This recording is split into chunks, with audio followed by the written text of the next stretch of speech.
welcome back, guys. We're going to be starting episode 3. We had episode 1 of character creation, episode 2 we got into some of the gameplay, and now we are about to start episode 3 with some sweet combat, because I think we kind of got ourselves into a bit of a situation at the tail end of the last episode.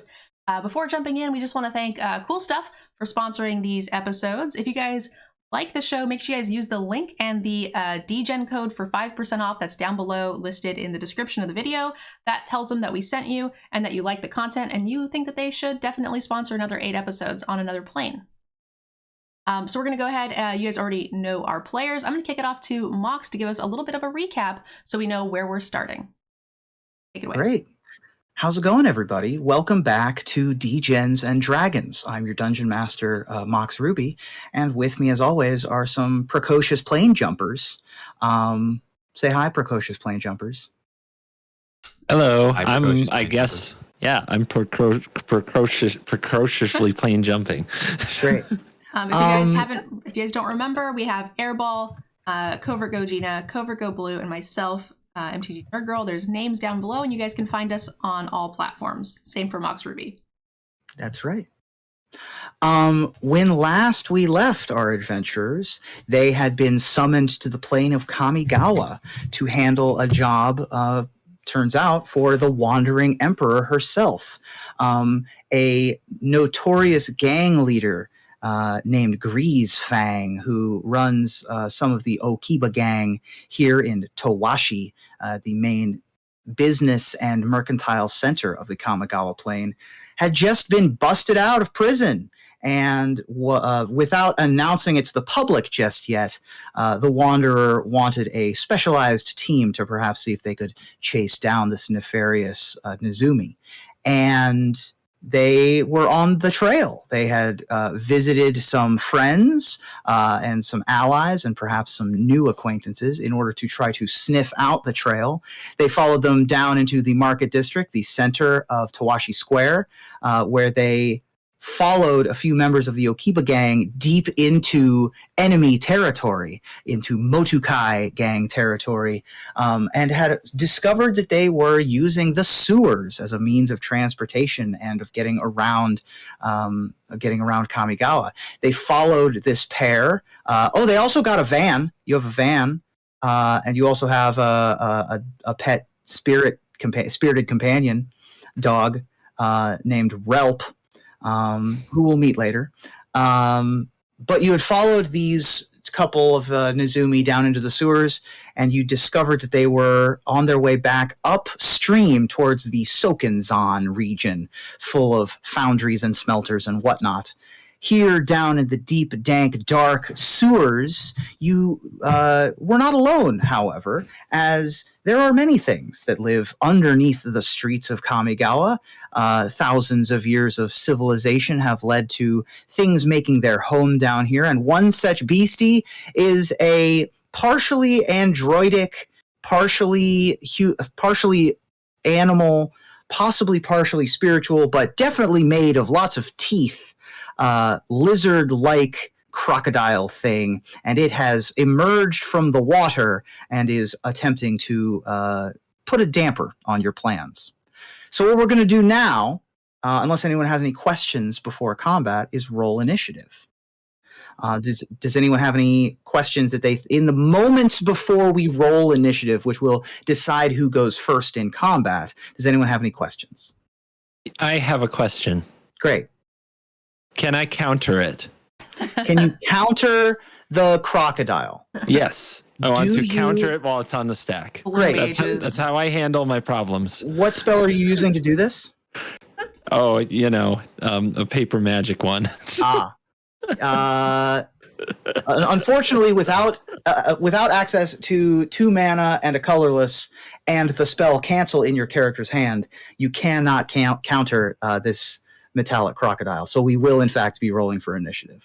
Okay. I see. So I have a lot to learn. cycles, right? Yes. So you can't counter it. Right, exactly. So what we're going to do is we're going to roll a d20, and then we're going to add our dexterity bonus to the d20, and that will tell us what our initiative scores are. The way that I do initiative is when you roll the number, make sure you know the number in your head, and then wait for me so that I can write them in order, and I'll ask you for initiative numbers. Am I rolling yours, Airball? Yes, please. Okay. Has everyone determined what their initiative number will be? Yes. Great. Does anyone have an initiative of 20 or higher? Does anyone have an initiative of 15 or higher? Oh, God. Does anyone have an initiative of 10 or higher? Airball I had do. 9. I don't know what his... I have a +1, so... Okay. So Airball I have a has 10 plus 2. Okay, so you also have a 12. I Or, have sorry, a total 10. of 11. So we have a 12, an 11, and a 10. Who had the 12? Gina. Gina. I do. Gina, what is your dexterity score?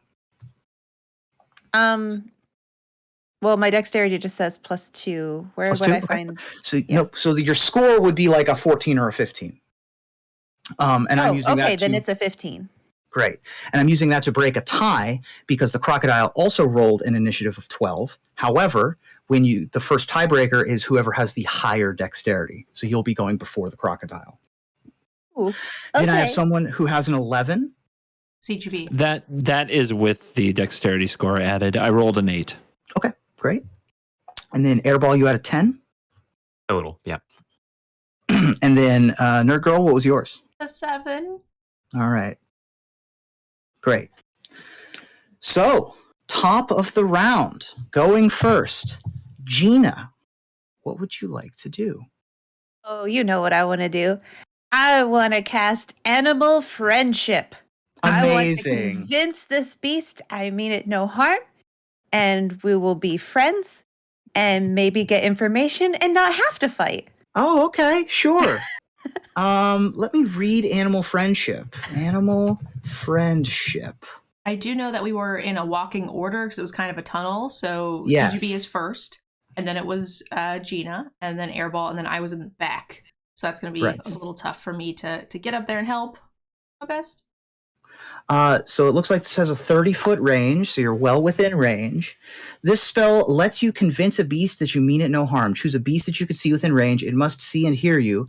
If the beast's intelligence is 4 or higher, the spell fails. This beast does not have an intelligence of 4 or higher. Otherwise, the beast must succeed on a wisdom saving throw or be charmed by you for the duration. If you or one of your companions harms the target, the spell ends. Okay. So its intelligence is very low, which means that it can try to make a wisdom save. It does not get a bonus to this save number. Do you know what your spell save DC is? That should be in your spells list. Let's see.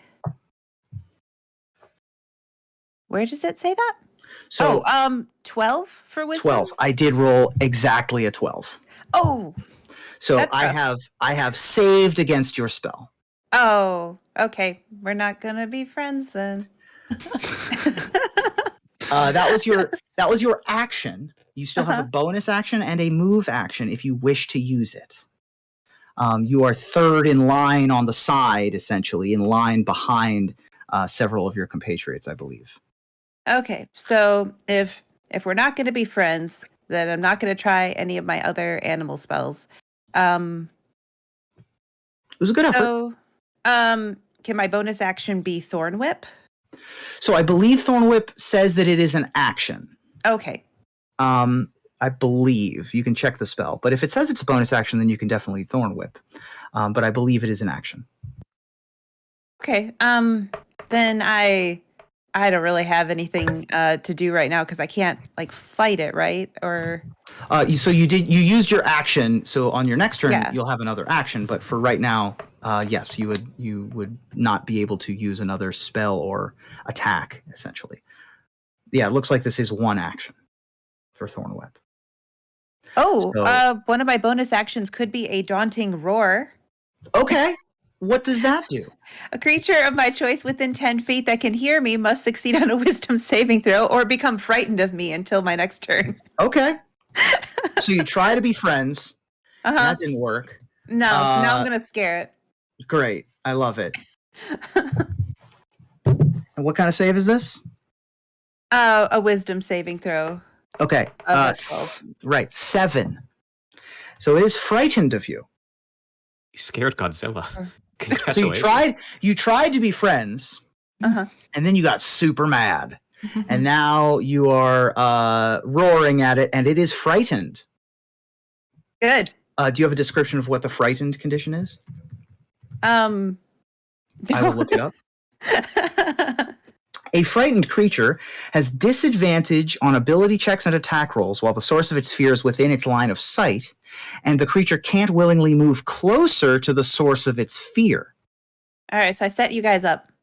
Perfect. So I can't get closer, which means that I have to attack whoever's in front, because that is the only one that I'm next to, which I believe was CGB. What? No, totally not. Yeah, it was me. So now on the crocodile's turn, I am frightened, which means that I have disadvantage on this attack roll, which means that I'm going to roll 2 d20s, take the lower number, and add my attack bonus to it. And then that will be the number that I'm trying to hit your armor class with. So Fun. So I've rolled a 9 on one of my die and a natural 1 on the other of my die. So that's going to be a 5 to try to hit you with my crocodile, which I assume doesn't work. So this crocodile is frightened and doesn't really know where its head's at and has just been roared at. And so the crocodile's attack misses. And it can't willingly move closer or try to finagle its way in any way to get into a more advantageous position. So it will stay where it is. And now it is CGB's turn. And CGB, the armor class, a little shield top center corner of your character sheet, that's what determines whether you got hit. Okay. I've got a 14. Okay. Perfect. All right. It's my turn. I'm not sure what I'm supposed to do. Should I try to kill it? Should I attack it and stuff? I don't think know so. what I'm supposed to do. Okay. Didn't want to be friends. I tried that part. CGB, stick Attack it it with the doesn't come pointy easy end. to you. Stick it with the pointy end. So how do I tell what does the most damage? So you should have on your D&D Beyond character sheet, you should have excuse me, I was hiccuping. You should have a listing of your actions in combat. Underneath of that, there will be a list of probably either spells or weapons. Okay. The weapons will show you what your bonus to attack is, as well as how much damage you deal. Okay. So for you being a rogue, one imagines that you have a dagger or you have a spear. Let me go into your character sheet just in case you haven't equipped your stuff yet. Oh no, you have a dagger. You have some daggers. You have some short bows. You've got some stuff to do. Yeah, I got a short bow, a short sword, and a dagger. How do I tell what hits the hardest? So you'll look at the damage, which is to the right there. It looks like your short bow deals the most damage. However, because that is a ranged item, it will be at disadvantage because you're directly next to your target. Oh, okay. A dagger, however, you can just stick them with the pointy end. Even though it's less damage, you would not be at disadvantage. Okay. I will, I guess, attack with my dagger. Fabulous. So roll a d20 and add your attack bonus, which is 5. Okay. I rolled a 7. With the bonus or without? That is a without, so 12 total. 12 total. 12 is the crocodile's armor class. So go ahead and roll your damage. Okay. Can't keep it on the desk. There we go. You're not going to believe this. I rolled a 7. All right. It takes that damage, and it looks like that's a good chunk of change out of the crocodile. You put a nice gash in this future pair of boots, and it looks none too happy that you've done this. Is that your turn? Can I do other things or? Well, you have used your action to attack. If you Okay. have any bonus actions, then you can use them here. Oh, I have and- 2-weapon fighting. Okay, what does that do? It just says 2-weapon fight. Okay. Let me look. When you, I clicked Yep. it. I'm going to read it. When you take the attack action and the attack with a light melee weapon you're holding in one hand, you can use a bonus action to attack with a different light melee weapon that you're holding in the other hand. You don't add your ability modifier to the damage of the bonus attack unless the modifier is negative. Great. So that means you're holding 2 daggers, classic rogue. So if you want to use your bonus action to attack again, you may do so. Yeah, I'm totally doing that. Great. All right, so I'm rolling again, and I have to get it higher than a 12 to deal damage? Yes. Okay. Or, with the +5. I have to get higher than a 7. I got a 9. Excellent. So 9 plus 5 is 14. That's higher than the armor class. And now you'll deal another 1d4 damage. This one will not be using the +3 from your dexterity, as we just discussed with the 2-weapon. Okay, so this is so I'm rolling for damage with +4 or with what? You're just rolling a 1d4 for damage, one of the triangles. And then whatever the D4. number is how much damage you deal. Oh, D4. I don't have one of those on me. I do. Nerdgirl. 3. So 3 damage, 3 more damage. Whoopsha, Puts it whoopsha. down. Looks like you've dealt it about half of its hit points already. This is it's a crocodile, but it's not like it's a magical crocodile. It's just a big beastie. And you put in some work. / Airball. So am I right that I need to deal at least 12 damage on the first roll to have any effect at all? Is that what that means? You need to roll 12 to hit. Yes. To hit, and that's independent of the damage I do. Correct. You're trying to hit its armor class first, and if you hit its armor class, then you would deal damage. If you're attacking with a spell or a weapon.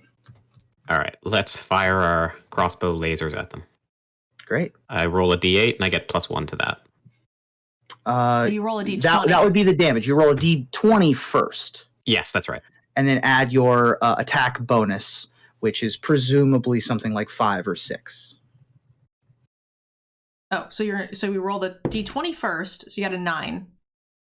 Okay. So 9 on the die. And then so I'll look up Airball's bonus to hit here. +3. So you rolled a 9 +3 is 12. So now you can roll damage for your crossbow, which is a d8 +1. 1 and a roll a 6 total. All right, 6 more damage. So you line up a shot directly behind your compatriot, and you put another big bolt gash into this crocodile. Crikey. I believe you also have 2-weapon fighting, but you did not use a melee. Correct. Yeah. Yep. So had you been in melee, you could have also done the thing, but this was safer to shoot from this far back. Bottom of the round, Nerdgirl. All right, so I cheated. I thought I came with a weapon. I didn't, so I just added one. I added a long That's fine. sword. Sure. So not trying to be super cheats. No, you're but good. I did that during the beginning part. I was like, I don't think I checked my equipment very well. Yeah. All right, so we're gonna go ahead and roll. I have a +4 to hit for my longsword, so we're gonna get a 19 total, and I get a d8 +2 to hit this crocodile. So 6 damage total. All right. Describe for me your cutscene in this cinematic as you put the finishing blows onto this crocodile. All right, so I'm kind of in the back, and I've got like soft, squishy robot boy in front of me. So I'm gonna like step forward with all my paladin armor and just kind of like push him to the side, and then just big cleave, best I can. Very good. Sorry, squishy boy. So you muscle your way up and drop the hammer down on this crocodile, and we are going to drop out of initiative. You are still in this sewer, but it is much safer now. Okay, before the fight, we were able to see some tracks of who we were pursuing. Can we still see those, or are those long gone now? You can vaguely still make out whatever tracks there were. It was like scuff mark footprints, kind of. They weren't great to begin with, but whatever was there, you are still able to follow in the continual flame that the torches are lit with down here in the sewers. I'm really curious if this creature was just like a wild creature of some kind, or if it was placed by someone to stop us, or like a trap for us, like if they're aware that we're coming. If we wanted to try to look for clues, is that like rolling perception or something like that? I would say you could certainly roll perception to look for clues. You could also roll survival to see if this is just its thing's home. You could even roll animal handling to see if you can intuit its knowledge. But perception would certainly give you information that you're seeking. I've got the +4 on animal handling if you'd like me to look into that. I would say you should roll animal handling and then CGB roll perception, or perception. Okay. Is that a D20? Yep, that's a D20, and then you'd add your bonus to it, and that'll give you different information. All right, I've got 11 plus 4. Great, so a 15 on animal handling. So I guess to set the stage, I go over to it and I'm just like lightly touching it, trying to sense what I can sense from it. Mm-hmm. You're handling the animal with your hand. I'm handling the animal. And then CGB, what did you get? I got a 19 and I have a +2. Great. So we'll start with the animal handling, and then we'll move to the perception to see the other side of that coin. You look around, and it's tough to tell exactly where this thing. You don't see its home, but you do know that this is its natural habitat. Dark, murky water that's relatively shallow and relatively slow moving. This is exactly the kind of habitat that a crocodile would like to live in. And it seems like a good place to lie in wait. With a perception check, you can tell that there are easy egress points for a crocodile to jump out of the water. You can definitely tell that this thing was able to use its force of the bottom of the sewer to enable it to jump and snap at whatever is on the sides. You don't think that this crocodile was placed here. This is its natural sort of place that it exists. Okay. I'm going to, seeing as how I'm standing right next to it, because I just chopped its head off, I'm going to try to loot it. Okay. See if it's got any bits or mechanical stuffs or... Sure. Make we're looting the crocodile body. Make a... Yeah. No, it's fine. It doesn't have any pockets. But if you want to try to, like, skin it, you can make a survival check. We thought it might have also been a robot bit. So, sure. So I thought that would be relevant. But yeah. And if you have like might need some new parts or something. What tools do you have? Rope. Rope ain't gonna help. But if you have something like a tinkerer's tools set, even something like a blacksmith's tools would be able to help you here. Otherwise, you can do a sleight of hand check or a survival check, depending on what you're trying to get out of this animal. I'm gonna suggest that CGB do a sleight of hands check on this beast. The other thing I wanted to mention, guys, is I'm going to address our Bianca. So I'm going to turn to Bianca and I'm going to say, hey, you did a great job scaring the animal, but if we get attacked again, can you not scream? Because I kind of don't want them to know we're coming. Well, out of character, I'll tell you, I can only do that once per day anyway. Oh, great. But in character, I will say I will take that under advisement. Excellent. I love it. So go ahead and roll sleight of hand or survival. Your choice. Me or she? I would say because Jin, right? Jen. Or Jen. Jen was doing the check. I would say Jen, you can do so at advantage because you have help. Okay. So which one was it? It was sleight of hand? Sleight of hand or survival. I do have survival +4. Great. I'll do that one. And at advantage, so I get 2 rolls. That one wasn't good. So 16 is the higher. Okay.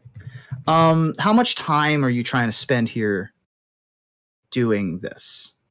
5 minutes, sub 5 minutes. Yeah, 16, 5 minutes. I'll let you harvest some pieces, but you're not going to get a ton. You would get either some crocodile skin or some circuitry. Circuitry. Great. You can have some extra wires, some extra memory cards kind of stuff, but nothing specific. You don't pull like the motherboard out of this crocodile. Got it. You know, you don't get any USB drives, none of that kind of stuff. But some stuff that would be able to help repair robots in the future that you have, for example. Got it. Yeah, so keep that in mind. Go ahead and put that in your inventory. And as you move on, you are able to continue following the tunnel. The tracks end at another maintenance shaft in the ceiling of another tunnel.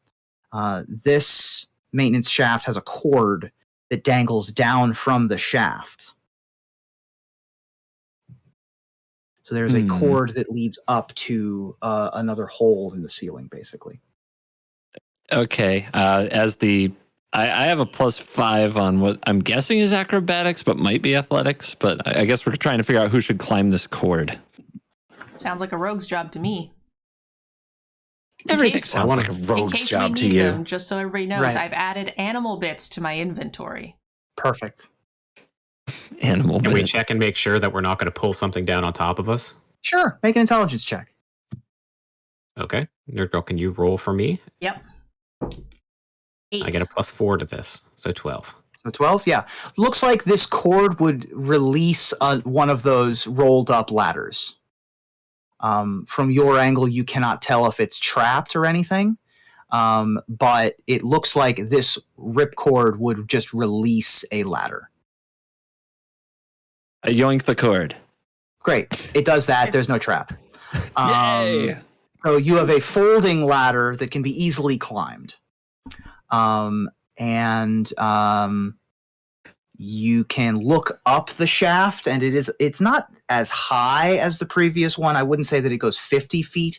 This one probably goes 20 to 30 feet up, but does terminate in a grate. Another one of these heavy iron grates. So whoever's strongest should maybe go first. That sounds about right. Somebody's going to have to move that. Is there daylight on the other side, or does it lead to another level of the sewer? No, this leads outside. It's still nighttime, sort of dusk time. You can look through the grate and see that there is some amount of light, not nearly as much as the bustling activity of the Tawashi Square that you were recently in, but there is some amount of light from artificial sources beyond the grate.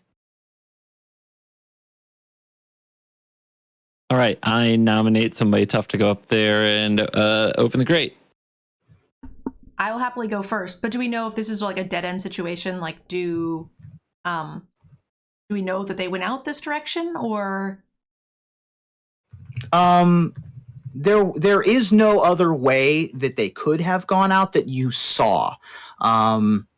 Theoretically, they could have found there could have been a different Hidden door. hidden door, something like that.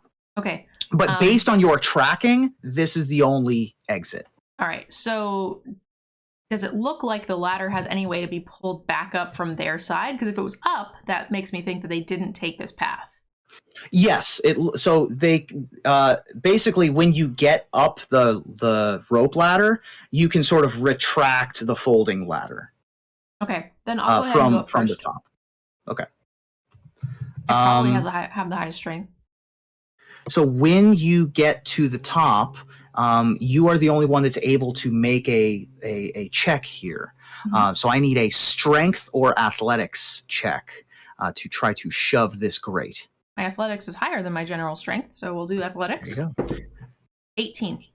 Perfect. That's plenty. You're able to shove the grate off to the side, like that scene in Ninja Turtles, where they come out of the sewers and get their pizza. And you are similarly in an alley. This alley, however, is not off of a bustling market street that has shop vendors and music. This one appears to be off of a street where business is kind of shutting down for the day, about 50 feet from where you are. It looks like the end of a long day in a factory or meatpacking district of some kind. You are in the Sokenzan area of Kamigawa. Okay. I'm going to say, it's safe to come on up, guys.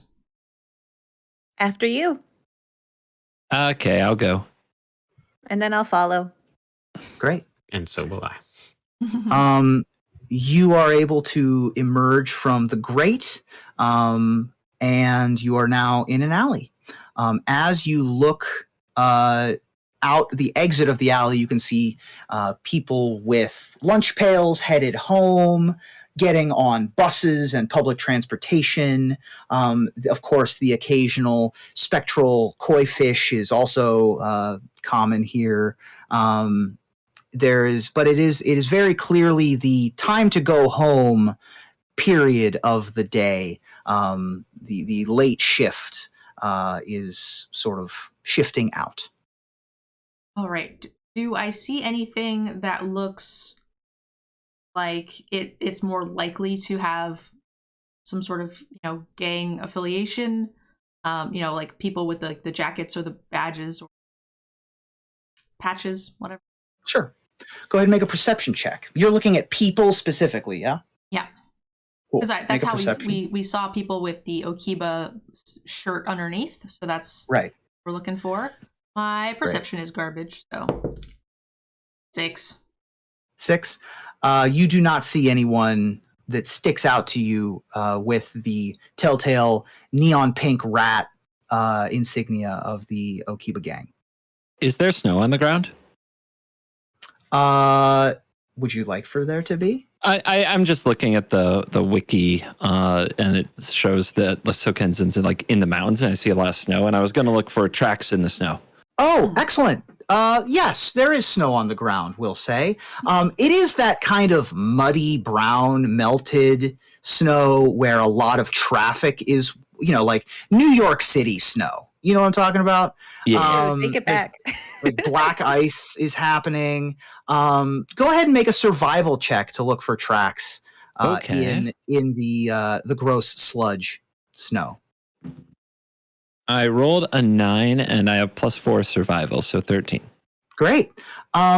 Because there's snow on the ground, there are active tracks that are recent, emerging from the grate, that you recognize to be similar to the humanoid-ish footprints, foot shapes of the beings that you followed into the alley. So you can surmise that this is where they came out.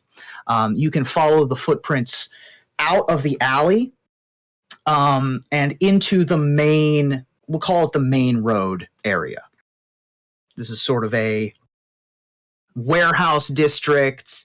There are some shops and vendors, but this is not a tourist destination.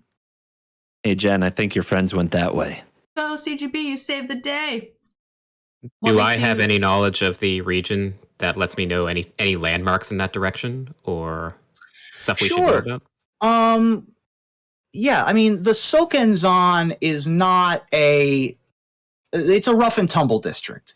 There are tenements that people live in. This is a blue collar area of town. I wouldn't say that there is a ton of landmarks here. Possibly by design. There are not a ton of great places to. I would say make a history check. This would be, even though you're from here, this place is not known for, Okay. I have a plus 4 to restaurants. history. Okay. I have a plus 4 to Restaurants. history. Nerdgirl, can you roll for me? Yes, sorry. 19. Plus 4? Okay. Wow, 20 something. Awesome. You know that here in the Sokanzan Mountains, the roads are thin and meandering. So there are basically two main roads in Sokanzan, and they traverse the entirety of Sokanzan. And eventually one of them does become that main road that leads to Tawashi Square, which is, you followed like a main artery of the sewer system here. You do know that the Crucible of Defiance is here, which is a massive structure that uses lava from within the mountain to smelt weaponry and make new arms. It is a very popular place for ogres as well, and so some of the best brawling pits and fight clubs in all of Kamigawa are here. 23. Okay. What else would you know? You would know that this district is Modukai territory. I'm sorry, Okiba territory. And that there are places for people of that gang affiliation to... I'm trying to give you something better than that for a 23, though. How much underworld knowledge would you have, do you think? Probably limited. I might know like the big names in the underworld, but not much more than that, I wouldn't think. Okay. I'm going to say that you would have knowledge of effectively an arms dealer. But a mechanical and electrical arms dealer that specializes in android and robot weapons, like construct add-ons. And their name is Falish, and they are headquartered somewhere in the Sokanzan. You don't know exactly where, but you think that would be a good person to go talk to if you can find them. Okay. So I'll tell the group that this area is, the roads are treacherous, the people more so. It's a weapons building district with dangerous people. And there's also a note here to not eat the yellow snow. Good tip. Thank you. Oh, brother. Okay, that's great information. Do you have any idea where we should start to look? I don't know. Ruben, do I know the actual location of this place? Well, You don't know the location of this we have place. footprints. You have footprints to follow, and you have a name you can ask about. You have several names you could ask about. Yeah. Now this Falish is one of them. Falish is one of them. This is a name that you know of from your history, basically. It's perhaps not someone that you remember per se, but it is in your coding that this is a contact that you would value for your own personal upgrades. Like a Yellow Pages kind of situation. A neon yellow pages? Neon Yellow Pages, exactly. I think we should follow the tracks. What do you guys think? Yes, let's follow. Great. I wonder. So he's a So rat. just- Is there any chance she would have a better chance of tracking them?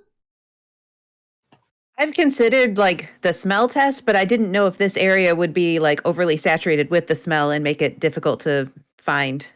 Before, I used it in an indoor setting where we were just trying to get any kind of lead. Out here, I'm not sure if it'll work. It would be certainly a higher difficulty Right. between the factory and the hustle and bustle. It is a cavalcade of smells. Right. It is possible, but a higher difficulty for sure. Well, I haven't tried anything since we got out of the grate, so I can at least roll for it and give it a Right. whirl. So I sniff the air and I roll. And you have like a And- direction, so like Ooh. you can. I rolled a 20, and what is my modifier? You rolled a natural 20? Easy. Well, Easy mode. There The you go. computer is nice to me. Natural 20. Yeah, We can we get respect a natural Google 20s map in this house. directly to where they went then? Yeah, exactly. You I close my tap eyes and in. sniff the air. Yep, the nose, and you put your nose to the ground, and Mm. you are able to cut through the static. You can definitely tell certain directions smell more like different types of smelting. There's a steel place probably relatively nearby. There's an alchemical place somewhat nearby. You can even smell the bar or taverns that are nearby. You can sort of detect that there are certain food vendors that have, they sell like hot dogs and cheesesteaks and stuff like that. But you can cut through all of that and get a decent direction of where these two ruffians you believe have headed. And it is in the direction of one of the taverns. So I point and I think they went that way towards that tavern. We should look there. I mean, if we're trying to follow rats, I don't think I will argue with the cat. So I Lead like the it. way. Follow my nose. Great. As you're doing that, I need perception checks from all of you. All right. Let's go. Whoa, 19. Plus 4 to mine. Oh my gosh, you're killing it 19 over there. plus 2. The digital dice is nice. Oh, I should probably roll, actually. I got a 16, and Airball got a 10 before bonus. So Cool. 14 for me. So I rolled a 17 on my stealth. Who got above a 17? Not I. I did. I got a 19 plus 2 for perception, so Nice. 21. Okay. As you're sniffing, you also pick up an errant scent of a different kind. And it tingles something in the back of your mind, and you're able to point it out to your compatriots relatively quickly that you think that you might be being tailed. Someone's following us. Okay. So that's as much as we know. We don't know what direction or anything like that. Like from the sewer or from the alley? You would have to. This is your perception check to gauge that you know that it is happening. If you want to look for it actively, you will have to investigate. All right. So I'm going to suggest that. So we're in sort of like a markety area. You said like things are closing down. There's like some shops and stuff. There are people walking past you. Yeah. So I was going to maybe suggest that we continue going straight and we have like CGB make like a little loop and see if he can spot some, like if he breaks off, goes to like the wall to a building or whatever, and he can kind of like see from a farther angle who's following us. Kind of try to get behind him. What do you think? Okay. CGB. I think someone. Yeah. I believe that someone's following us because the cat lady said you should probably try to get behind him. Okay. Sneaky like. I'm gonna try to get behind him. Great. So you're going to peel off from the main group while the rest of you head into the tavern. Is that accurate? Are we that close to the tavern? Yeah, you're about 30 feet from the tavern. Yeah, I think we'll keep walking towards it. I don't want to leave them out there in case like they then just don't follow us in and go out and kill him or something. But at that point, I'll probably walk up to the door and then turn around and see if they continue to confront me, maybe, and then stay out to make sure that they don't go after him. Okay. And then if the other two go in or stay out with me, either way. I'm going to head inside and look around. Okay. So 3 of you head inside. Meanwhile, I need a stealth check from our sneaky rogue. Okay. Are you trying to? Let me ask you this: are you trying to hide behind stuff or in darkness? Or Ooh. are you trying to like Assassin's Creed it and become just one of the crowd? That's a good question. It is kind of dark out. If I were hiding, though, I wouldn't be very actively trying to get behind them. I'll Assassin's Creed it. Cool. So the way that I adjudicate this check is instead of trying to hide behind a rock, which is a stealth dexterity check, this is going to be a stealth charisma check. To try. So you're going to use your stealth bonus. You're going to use your stealth proficiency, but you're going to roll a charisma check with it. So you roll a d20, add your charisma, and then add your proficiency. Or add your stealth bonus. That was a terrible call on my part. I'm never going near people again. Exactly. Hey, hiding behind a rock is different than pretending to just be one of the people, you know? I suppose so. Okay, I'm going to roll then. You got it. All right. I rolled a 17. Okay. Nice. Cool. You are able to spot the person that's tailing you, and so you're able to sort of fade into the crowd and keep eyes on this person. This appears to be a goblin who is sort of hunched over. You know what the Aki goblins look like here in Sokanzan? They're kind of egg looking a little bit.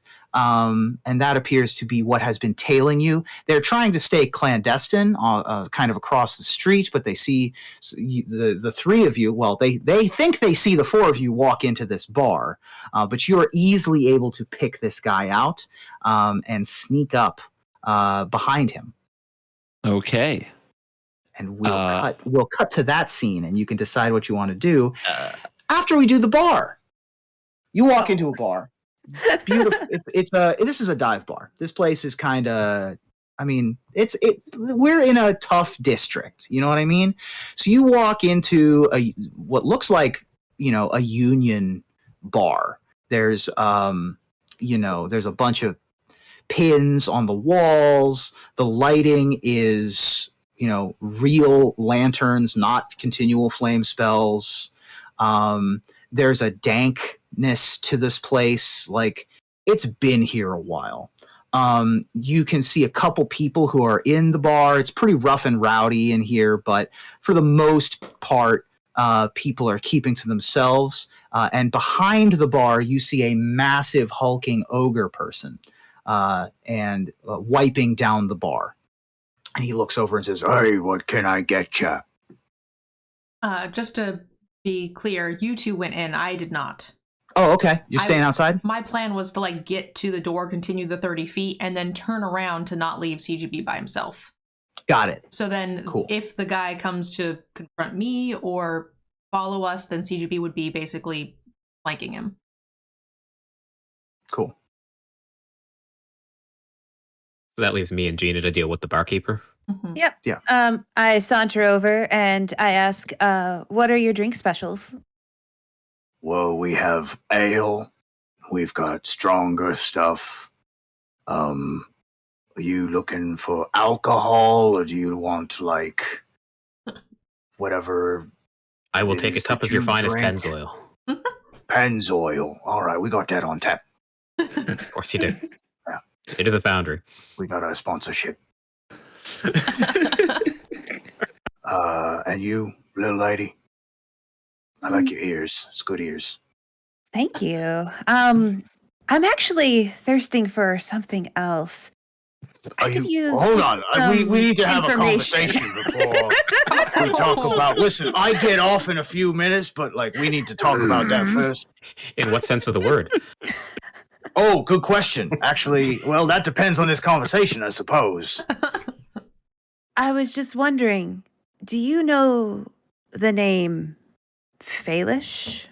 Oh, you want information? That's a different conversation. Sure. Give me just a moment. And he gets a cup of Pennzoil, and then probably just a beer. Puts out coasters on the bar and puts it in front of you, and puts the Pennzoil in front of Airball and says, "That'll be a silver." And then puts the ale in front of you and says, depending on what you're asking for, this might be more. You're We're asking looking- about... Yeah, sorry. We're looking for the location of Falish. Failish. Go ahead and roll. This would be persuasion. Oh, rough. I would say go ahead and do it at advantage because you have Airball there. Oh, okay. I guess I get to re-roll because then I get to do 2. Okay. Roll. Yeah. Oh, okay. 11 plus. Oh, minus 1. Ooh, okay, 10. Okay, 10's good enough. 10 is the DC. And well, we get a woman named Failish in here every once in a while. Comes in every some nights for a drink or two. I hadn't seen her in a few days, I suppose. But I know some of the... She got some friends in the markets on the street. A couple of merchants are friends of hers. That's about it. Okay. You might be able to get something out of Nogra. Nogra would be a person who might know where she is. Is Nagra Nagra also here? here? Yeah, Nogra runs the remedies shop. She runs the apothecary 24 hours. And that's Or nearby? however many hours are in a day in Kamigawa. Yeah, that's nearby. That's about that's like 2 blocks up a little bit from here. Thank you. Yeah, I of really course. appreciate that. So helpful. Hey, I appreciate you, but I also would appreciate perhaps, that was good information, perhaps some recompense for it. And he like extends a hand. Oh, shoot. How much do we have on? We don't have much money. Your character came with some amount of money. Okay. If you click the little dots at the bottom right, you have an inventory, and then it should say, you go to, I think, equipment. Gold is in the top right. I think you can adjust those numbers up and down. I have 20 gold. Yeah. I don't remember how much that is in the grand scheme of things. So I'm assuming I'm going to get more money after this mission. Yeah, so 20 I'm gold not... is $200. Whoa. Okay. How much was this information? I feel like That's I up want to to you. offer him. I was going to say 5, but I feel like I'm cheaping out. This is exactly how she tips in real life. Shut up. Oh my gosh. Wow. I slide 10. Called out. Not true. How much is the right perfect tip amount for this situation? I do agonize over it, but I tip well. I slide 10 gold. You have a across the human counter, calculator next to you. and- Ask the robot. And I said, "Is this sufficient?" You will see that that this gentleman looks down at the gold and looks back up at you and looks down at the gold and says, This'll be mighty plenty. Cover both the drinks and the conversation. Thank you. And then I use my little cat tongue to lick the ale out of the glass. Very nice. So you said you gave 20? You mean like $20? No, I gave 10. 10. $10. 10 gold. 10 gold, right? Oh. Okay. 10 so it's gold or half your $10? gold. 10 gold. 10 gold. Okay. And For then the information. I think you can remove the 10 gold piece by doing 10 in the little slot and then hitting the remove button. Real quick, can we convert, because I just forgot, can we convert the Kamigawa bucks to just gold so we can make that easier? Yep, that's fine. So they gave us 100 for Okay, stuff, and then what I'll do is I'll distribute that amongst the team when we get to a spot where we can. Yep. So, Yeah, I'll and hand wave that. So that's and easy. How much was the 100 in gold? We will say that the 100 is, I think we decided that it was 1,000 gold. Okay, and I For- gave like 10 of it away. You gave 10 of it away. Yep. to the one shop guy. So then we'll Right. say we have 9. I'm going to add 990 to Yep. my gold thingy, and then I will then disperse that amongst you guys when we get a chance. Cool. And this was another 10 for information from this shopkeep. But she took that out of her personal for Took it now? out of my personal fund. Yes. Okay, cool. So we're good. So now me and Airball are just chilling at the bar drinking. And I guess we can go to the other scenes to see Great. how CGB's doing. Fabulous. We will do that. Meanwhile, across the street, there appears to be a shrouded small person keeping an eye on the bar across the street. All right. Do they have any kind of a bag or pockets or anything I can just straight up try to pilfer since they don't see me coming? Not that you can see. They're wearing a heavy cloak. And so they just looks like a pile of laundry from the angle that you're coming in at. And I've got the drop on them. Yep. What nonsense can I do? And this is while they're following us up to the door. This is this is all going on simultaneously. Yeah. So you all went in so as you split off, they went in and had this conversation. This is all CGB sort of coming around the other side. So this person is across the street just staring at the bar where we entered. Keeping an eye from about 60 feet away. Just watching you. And I stopped and am standing outside. Right. You're like a bouncer person. Yes. So I let them go in, and I'm like, not that I am looking at the person or looking for someone that I'm following, but more like being a bouncer for them inside the bar. Right. I'm just gonna try to lean in and whisper in his little goblin ear, "What you looking at?" Make an intimidation check at advantage for me. That's very creepy. I love that. Well, first roll is a 4. Let's hope the advantage is good. 20. 20. Ah! Yeah. And he jumps up out of his, and then he backs up against the wall and pulls a dagger out of his pocket and goes, "What do you want?" Couldn't help but notice your interest in my party. So the important question here isn't what I want. It's what do you want? Couldn't help but notice that you're fucking creepy, dude. Why did you just walk around sneaking up on people? God damn it. You scared the crap out of me. You said I thought wait, you're one of those people? I'm one of the party that you have been Why are you behind me? Why are you behind me?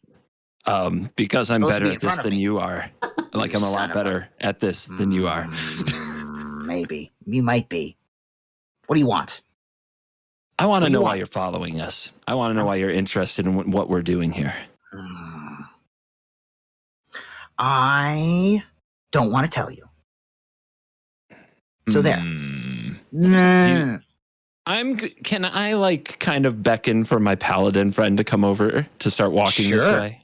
So you previously probably didn't see the goblin, but now that you're being beckoned over, you can definitely see the shakedown happening just across the way. Okay. So does she start walking this way? Yeah. All right. So while she's walking, I'm going to say, "You see that? That's Jen. Jen has a habit of smashing the heads of those who don't tell her exactly what she wants to know. And her temper is a lot shorter than mine. So you've got till the time she gets here to start talking, or you might want to rethink your situation." That is exactly how I made my character. I appreciate you, CGB. So there's definitely slow motion of big buff Jen walking towards this tiny goblin, already being caught out with this rogue in his face. He pees a little. He's like, all right. That's where the yellow smoke comes from. Right, exactly. Yeah, it just blends in. So it doesn't even the smell doesn't do anything, but just so you know, in your heart, you've intimidated the piss out of this person. All right, I'll tell you what I know. I work for the Mtgnerdgirl, so I'm kind of undercover. This isn't my turf, but we were looking for the Okiba hideout also. We saw that you were on the trail, so I followed you. Surprise. So your boss sent you, or you're doing this on your own? My boss sent me. I mean, I'm also doing it on my own, but my boss sent me. And there's no. I mean, I'm not alone. I'm surrounded by allies. You're not surrounded by anybody but me. There's a dozen snipers on roofs. Mm. You're in real trouble, mister. The only urine around here is yours, so you can cut the shit. That was a good joke. So that's fine.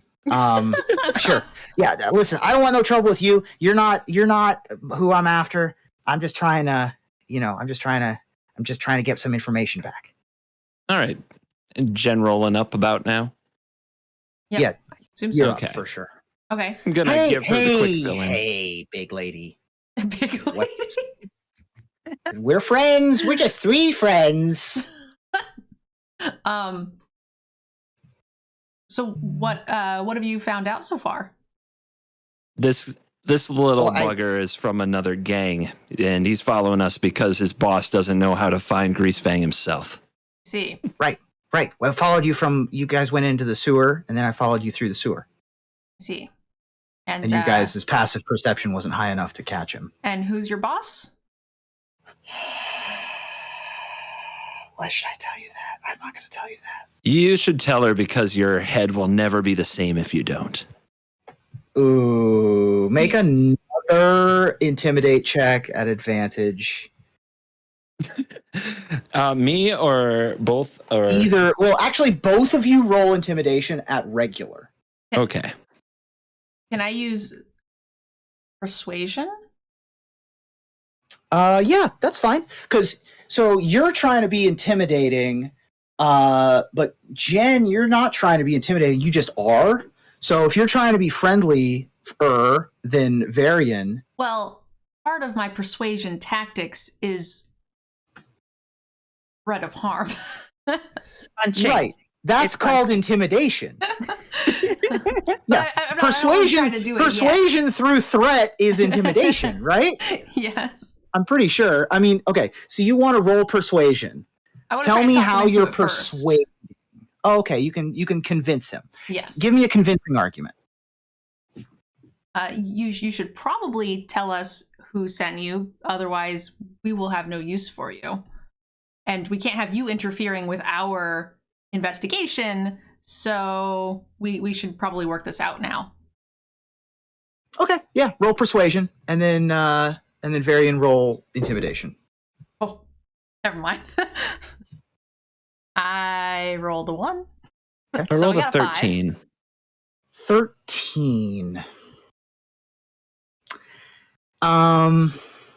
He does not tell you. I'm not going to tell you who my boss is. You're very scary, but I can't. That my boss is scarier. Already told you who I work for. If you can figure out who I work, the person that I work for, great. But I'm not saying it because I am not a snitch.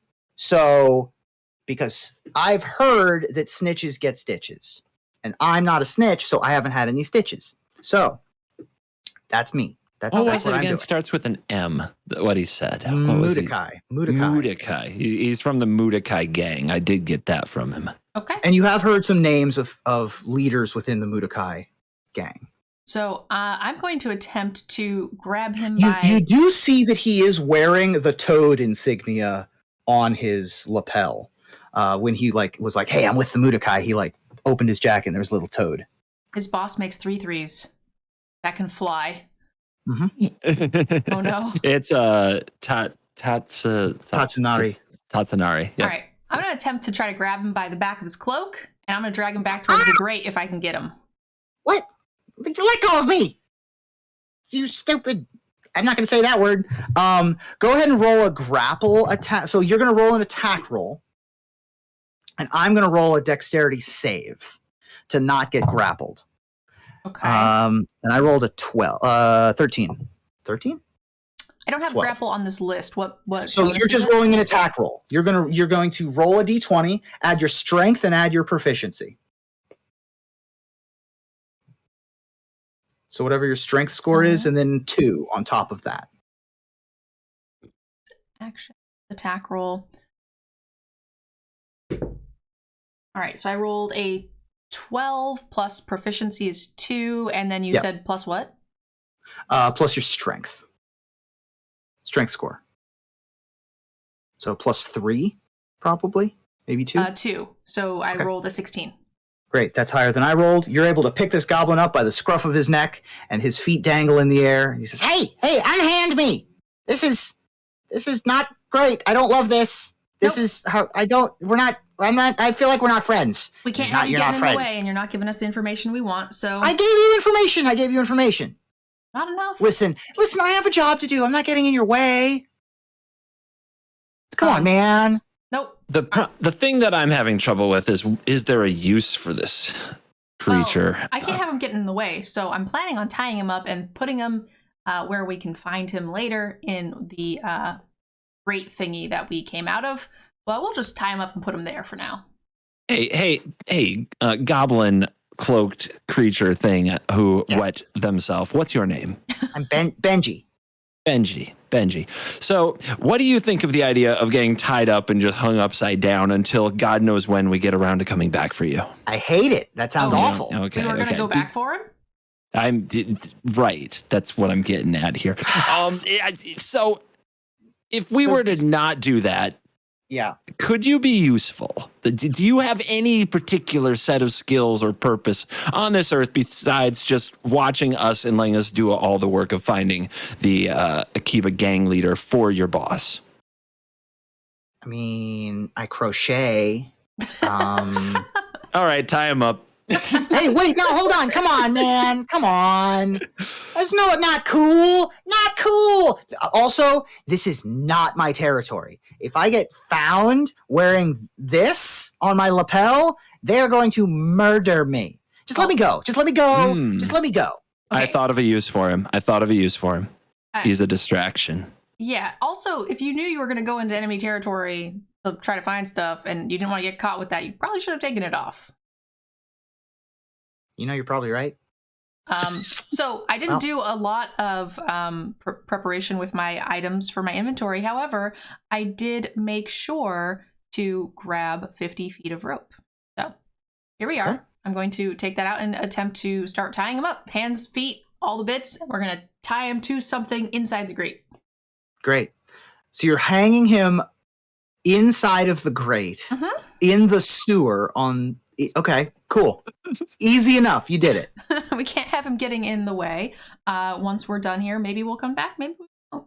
Great. Just imagining As the you- crocodiles jumping out of the water, snapping at him. while Right, fighting him. Well, yeah, I'm he's also 20 feet up, but Going to yes. snatch the insignia on his shirt. Okay. You have a Mudokai lapel pin. I might need that later if we want to infiltrate Or Mukotai. them. All right. And as you replace the grate and you hear the wails of Benji saying, "Let me go! Let me go! No!" And as you walk towards the main road, you can't even hear him anymore. It's drowned out by the noise of the street and the softening snow. Great. Cool scene. Are we going in the bar? That was my plan, was to head in the bar. Do you guys want to take a 5-minute bathroom break and then we'll get back to it? Yes. Sounds great. I'll Okay. see y'all at 3. Welcome back, guys. I just filled everybody in who might have just been coming in for episode. This is their first episode, and told everybody about the sponsors, so we are good to go. We just finished up with the goblin, and we also finished up with the barkeep. So my plan was to nudge CGB and suggest that we go and join our friends in the bar. Let's Great. do it. As you head off, because I want you to have the chance to do this. You did ask if you could steal anything off of this goblin. Go ahead Mhm. and make a sleight of hand check as you're hanging him upside down and tying him up. Okay. This could be at the same time I rip off the code pin. There you go. I have 11, 16 total. Perfect. You are able to find what is some sort of vial on his belt. Some sort of little flask. Okay. Do you know much about like fluids? Do you know anything about alchemy? Do you know anything about potions? What do you think? My character doesn't have a specific reason I can think of to know that. Okay. So You have yeah. Yep, We'll go assume ahead. I need some help with this. Great. I You have alchemist supplies. Perfect. If So that's helpful. when you show it to the group, then perhaps you'll be able to identify what it is. Okay, but I it's have a some medicine vial. specialization. It is a vial. It's like a little flask, like a little glass flask. Looks like a perfume bottle almost.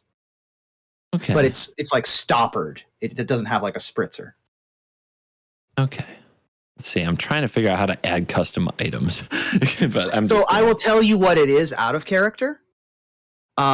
This is a vial or a flask of alchemist's fire.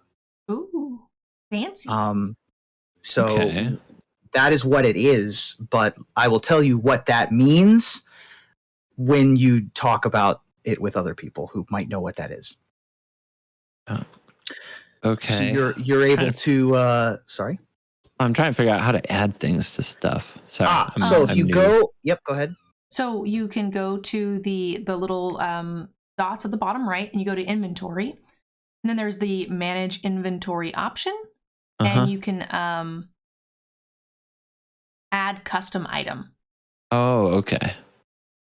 I will name it Flask of Alchemist's Fire.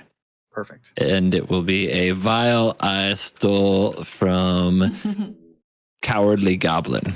Yes, stolen from Benji.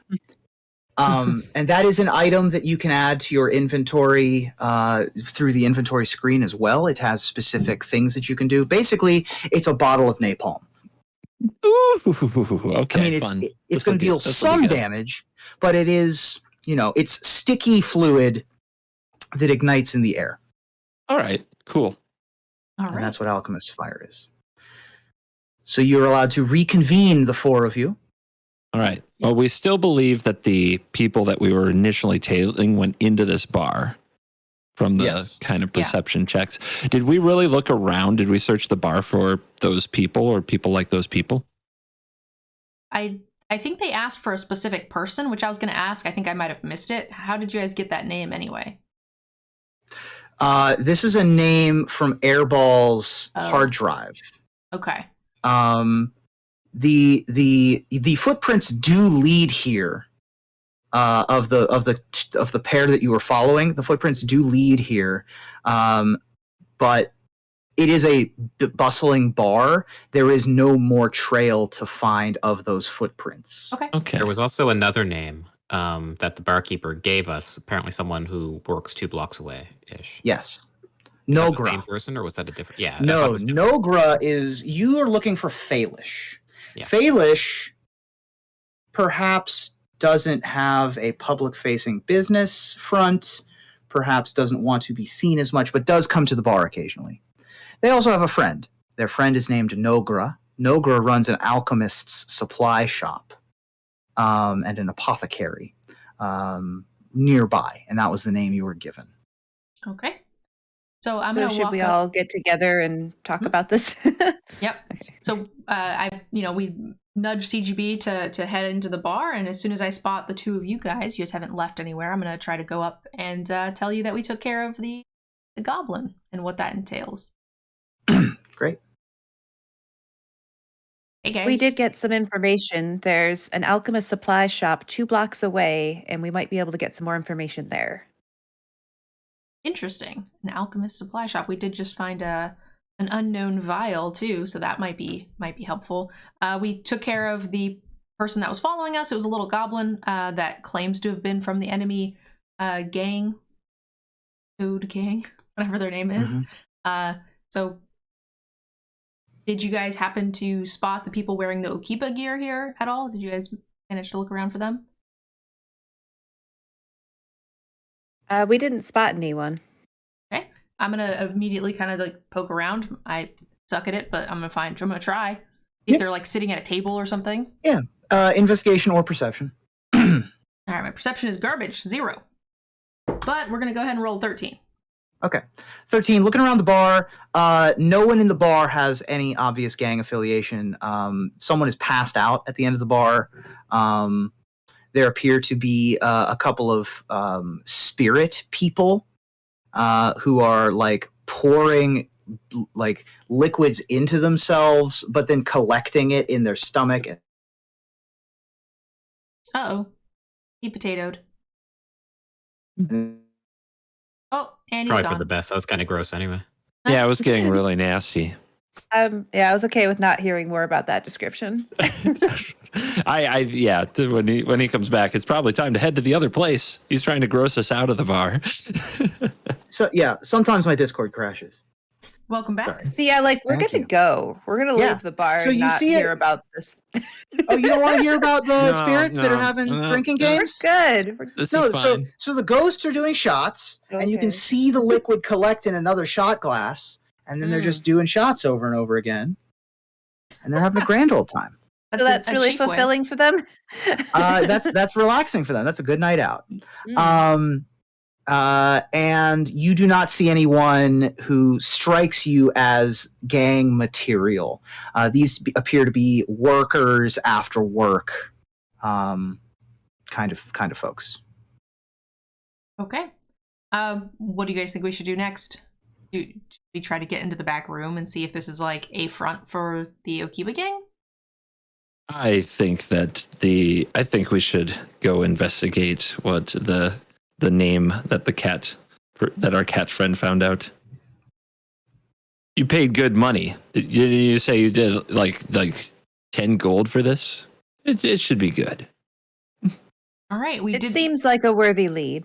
We do know that the people came in here though.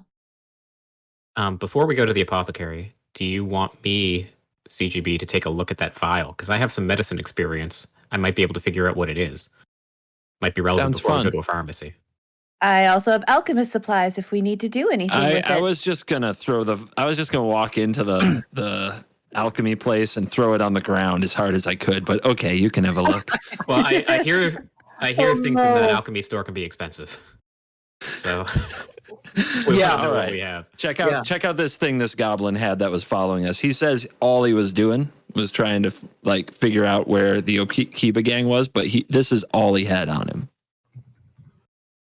Okay, I'll roll something, I'm sure. You're trying to determine what the flask is? Yes. Go ahead and make a intelligence or this could be medicine. This could be investigation. Okay, I have a +4 to investigation. Let's do that. Great. Let's do that. 18, so you got 22. Perfect.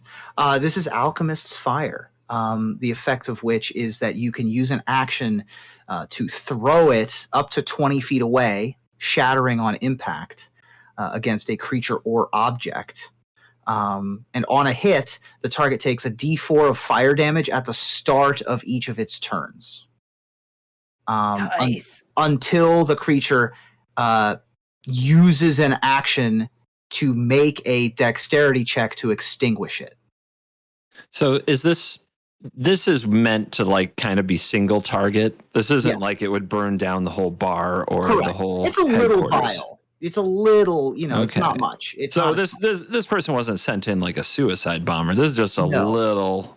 So I No, wonder what they were this- planning to do with this. Well, what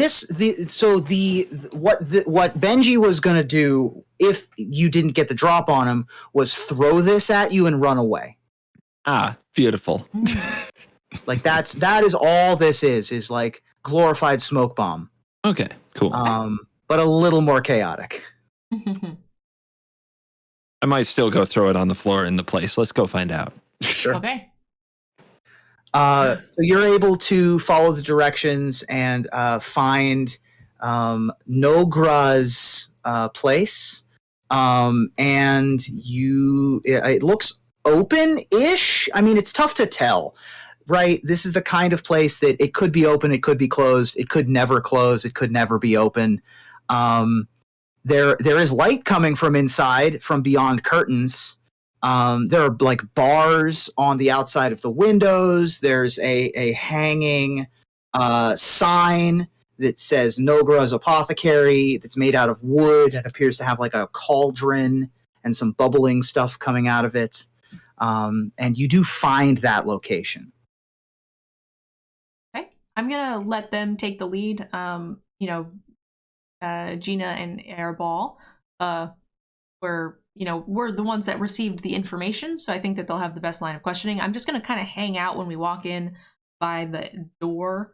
So if someone else were to walk in, I would kind of be behind them. I'm just gonna let them do the questioning. Cool. We enter the shop. All right, you walk in, and it is a classic, like, Zelda-style alchemy shop with rows and rows of unguents and potions and bottles and tubs of liquids and lotions and thick like butter substances and stuff like that, and it is just overwhelmingly pungent in here. And as you open the door, a little bell goes ding, ding, ding, ding, ding, ding, ding, and you stand there for about 5 seconds in this sort of like medium dark light, and you can't even tell where light is coming from. And then sort of apparating from a wall, as if like coming through the wall, is a spirit, a woman spirit, who appears to be wearing sort of a black cloak of smoke, and has sort of an inner light of neon green as she emerges, and she's very skeletal, and has various wisps floating around her. And she says, "Hello, and welcome to Nogra's Remedies. Can I help you?" Oh, first off, let me just say thank you for being open such convenient hours. I really appreciate it. She comes up to like a little bit too close in your personal space, and she says, "Oh, thank you so much, young woman. I try to have a very available business hours for the people of the town for whatever they might need that ails them." So can I go on like internal Kamipedia and look up Nogra, see if she has a page or something? Anything Sure. more about her? Go ahead and log on to AirballPedia and do a history check. All right, we get +4 to history. Nerdgirl, if you can roll for me. Nerdgirl's not in the seat. I'll roll for you. All right. I got an 8. 8 plus 4. So 12. 12. If you want the image for what I'm being inspired by here, there's a magic card called Grave Lighter. That would be the inspiration for Nogra's appearance. There's not anything specific about Nogra. You know that she has a business license for Nogra's Remedies and has for a very long time. You don't have any Relp reviews on your USB drive that you have in your brain right now, but it does not appear to have a social media presence. But also there's nothing particularly bad. Like she's not been guilty of any crimes. You don't see anything in the news about her. You just know that this business has been here for a long time. All right, I guess I can try to continue the conversation then. We're actually looking for a friend of yours. Do you know Faelish? Friends of mine. I have many friends. What do you want to speak to Faelish? I might know who this is. I'm not exactly sure. What would help you be more sure? Oh, I could perhaps have my memory jogged. I'm trying to think of a way that I could have my memory jogged. And she'll like look over towards like a jar on the table. What is this? I've been looking for something like this. Yeah, I mean, she has stuff for sale. She wants, I think, so she wants you to buy something. Yeah, and And I'm going along with it. Yeah. Great. Like, I've been looking for a jar just like this. Can you please tell me more about this jar? I am in the mood to shop. Oh, excellent. We're very happy to have people who are willing to spend their coin on my quite good ointments and unguents and things like that. This here is a lovely item called Can I step Kiatom. forward and interrupt her? Sure. I'm going to step forward and interrupt her and say, man, all of these potions and vials, they seem awfully fragile. Go ahead and make a intimidation check. Natural 20, 24. Ooh. Okay. All right. She looks at you and she's sort of like she had a grin on her face and she looks at you and it fades from her face and she goes, I'm just trying to be a business person. What? There's no trouble. I'm sorry to offend. Yes, Faelish. Yes, Faelish. Sure. Well, Faelish, she comes in here every once in a while. She buys alchemical substances to enhance her weapons.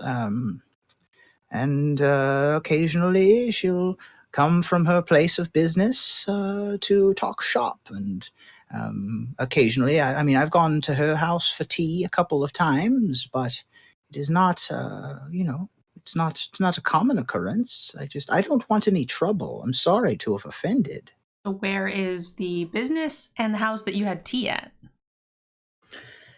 Well, I really wouldn't. I mean, I guess I should tell you. We're friends, right? We're friends. She makes her place of business underneath of a restaurant called the Millstone, which is maybe half a mile from here. And she uses that as her base of operations. It's a good cover for her line of work, and don't mean to, we just talk shop. What was her line of work again? She's a bit of an arms collector, dealer person. If you're familiar with alchemy, and the arms collector is a magic card that exists, right?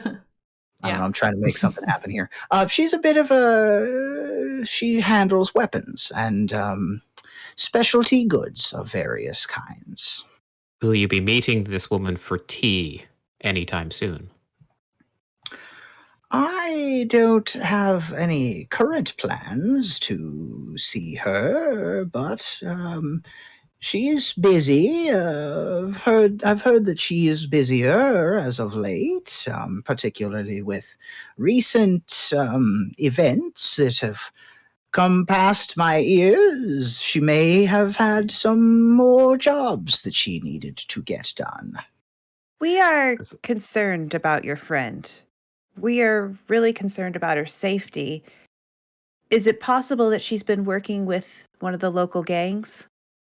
Oh, why would you imply such a thing? We're all upstanding citizens here, just trying to make our way in the world. I'm sure that any business that Faelish does is totally above board and within the realm of the law. Can we convince you if we buy something to make a delivery to her for us, like an Uber Eats kind of thing?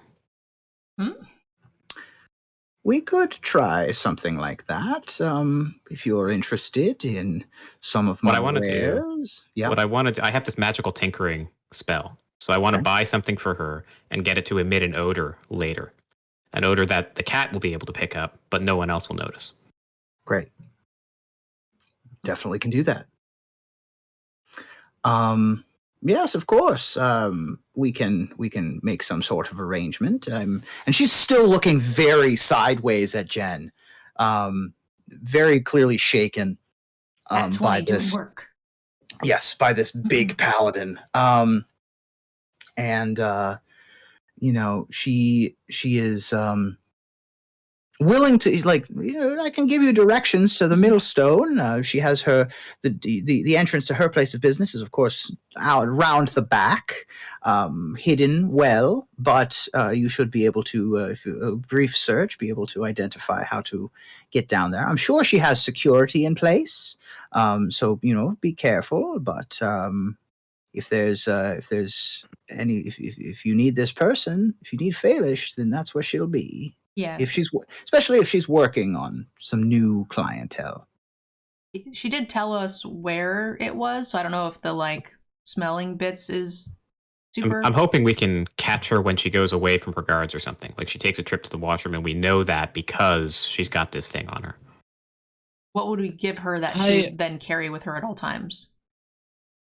I don't know, a hot dog. I don't know. We know that they eat those in Sokensen. I see. I feel like if we stake out the business, that the way that this is going, that we're likely to see at least some part of the gang members, maybe even the boss, try to do some kind of an arms deal. Okay. Do you have any healing potions? Do you have any cure light wounds? Absolutely. Actually, that jar you have in your hand there, young lady, was something I was, if you're interested in that is quite the healing ointment. In fact, it is named after a master alchemist named Kiotom. And it is that little jar in there contains quite the healing elements. How much healing element? So Kiotom's ointment, Keoghtom, is a wondrous magic item that has. Let me see how many uses it has in it. It has 4 uses of a thick mixture that smells faintly of aloe. As an action, 1 dose of the ointment can be swallowed or applied to the skin. The creature that uses this gains 2d8 plus 2 hit points, ceases to be poisoned, and is cured of any disease. Wow, that's a lot. 2d8? 2d8 plus 2. Plus 2. How much do you want for it? Well, it's a lovely item. I couldn't possibly part for it for any less than 100 gold. And any weaker stuff to go with that? I mean, I have some potions of healing for sale, if you're interested in those. Just regular. Excellent. I have those available for 70. And how strong are those in comparison? 2d4 plus 2. One use, 2d4 plus 2. And those are 70 apiece? Yeah, she's selling them for 70. All right, well, we'll take 4 of those and this big pot you have here. Let me grab those for you. I'll put them in a carrying case. Do you need a bag, or are you good to carry these out yourself? I want all of us to have one, so it's... Ah, okay. Sort of like a party favor. Excellent. Well, so she starts floating up to shelves and grabbing some healing potions and the ointment. So if you're purchasing 4 of the healing potions, yep. So if you're getting the healing potions and the Kiotom's ointment, that's 380 gold or 380. Are we adding to our inventories, or? Yes, so everybody can add the 2d4 plus 4 potion. 2d4 plus 2. Plus 2. That is just a potion of healing. Regular potion of healing. Potion of healing. And then the Kiotom's ointment, one of you can hold on to, and it has 4 uses in it. I will hold on to that. Well, it was yes. Oh, mine says potion of healing () greater. Is that right? That's the wrong one. So a greater healing potion will heal you for more, and they're more expensive and more rare. So when I went to the inventory, I hit manage inventory, and there's a search option. I just put potion of, and it popped up really quick. Mine comes up with greater, superior, and supreme. There not a regular one before that doesn't have the extra word after. I don't see any. You don't have anything checked in the search. No check boxes. I guess I checked potion. Unclick potion. Unclick potion. I guessed. Easy. Obviously. Okay. Yeah, my very bad. stupid. If you have potion clicked and you Done. can't get, that's very stupid. That's That- yeah. bad UI. But here we are. Small indie company. Yeah, exactly. But anyway, so you all can have one of those, and Nogra says, "Can I help you with anything else? I would loathe be not friends after this." I'll lean in and ask if the millstone is open all night. And she will get uncomfortably close to you as well and sort of hover in your face and say, "Yes, the Millstone is a late-night restaurant catering to the Soken-zan clientele primarily, so bit of a later night affair, kind of a diner. They're a house of waffles primarily, and they sell excellent diner goods."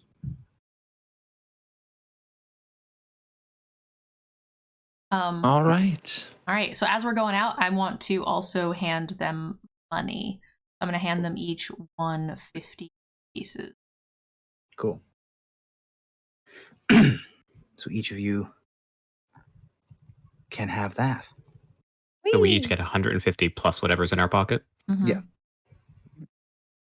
I subtract 450. So you're able to follow the directions to Falish's shop, and you find yourself in an alley behind the Millstone restaurant. And near the back door to the restaurant is a smaller, padlocked iron door that looks like it came from a vault. My stomach grumbles because I smell waffles and we haven't eaten all day. Could stop for waffles. I like waffles. We're outside in that like markety area is what we're doing. So no, you've moved away from the markety area. This diner is off of the main drag. That's right. She's underneath. Well, we wanted to stake out the place anyway, so maybe the best place to start would be to just sit in the diner and see if we see any action of people coming and going. So Great. Yeah, I like the idea of sitting down and eating and keeping our eyes peeled. Great. So yeah, you do know where Falish's door is behind the place, but you can go into the front doors and stake out with perhaps a stake. So you walk in. There are at the door. Can I try to sneak off? Just Sure. I want to go do something. Would you like to sneak off from your compatriots, or do you Yeah, want- I'm sneaking off from them. make a Gonna go stealth do check? something I don't want them to know. Make a stealth check. I rolled a 3. Okay. It's so bad. Well, with their passive perceptions, they see you go. Do any of you want to stop him or ask him what he's doing? Let the crazy rogue do what crazy rogues do. I want waffles. All right. So I'll earnestly and not suspiciously ask him what he's doing. Just in my finest robot, like you're my teammate, you're on my side. I don't distrust you. Just what's up? You'll see. All right. All right. Okay. Well, that convinced me. All right. Great. So you walk in to the Millstone. There are booths. Everybody's here has been to a Waffle House. It looks like a Waffle House. It is 100% a Waffle House. There are booths. There is a flat iron griddle where potatoes and eggs and bacon are being cooked. There's a jukebox. There appears to be a group of young like actor types after some sort of performance. Maybe they're musicians, maybe they're in an improv troupe or something like that, but they appear to be having a lovely post-performance meal. At another table, you see a couple who appear to be deep in conversation. They appear to be having a very serious conversation about something in particular. And then there's a chef behind the counter who is another spirit. This one appears to be a large sort of simian-shaped person. If you've seen the card Kami of Industry, It is a 4-armed giant ape, and they appear to be the fry chef, the fry cook here. And you're able to sit down, and there's menus that have pictures of all of the things that are available, like hash browns and omelets and waffles and all that good stuff. And the kami behind the counter, still cooking with 2 of their arms, looks over to you, and 2 of their other arms have a notepad and a pen and say, "Hi, can I help you with anything? Do you want anything to eat?" Yes, I need 10 waffles. 10 waffles. Wow. Okay. Yes. Well, I can get you 10 waffles. And We just got leave those. the bottle of syrup with me, please. Fantastic. I love to hear it. All right. 10 waffles for the lady. That's just for you, I assume. I'm not sharing. Oh, well. Okay. Fair enough. Anything else for anybody else? I feel like my You two character would wanna- want a steak. Yeah, we got a steak. We got a steak. We got a country fried steak. We got a ribeye. I don't What are actually you- what are like you looking steak, for? so I don't really know. Go with a ribeye. Oh, we'll go with a ribeye. Go with a ribeye. I'll get you the ribeye. You want potatoes with that? Great, we'll get you the potatoes. And you, my friend? I'm accessing Relp. Accessing. The Banana Hello. Bonanza is highly reviewed. Rello, you are in a popular location. Rocation. Relp, what's good at not IHOP? in I- Dickinson? I Waffle House. recommend the Waffle House. Rickon and Raffles. Great. Thank you, Relp. Do you even eat food? I just want to blend in.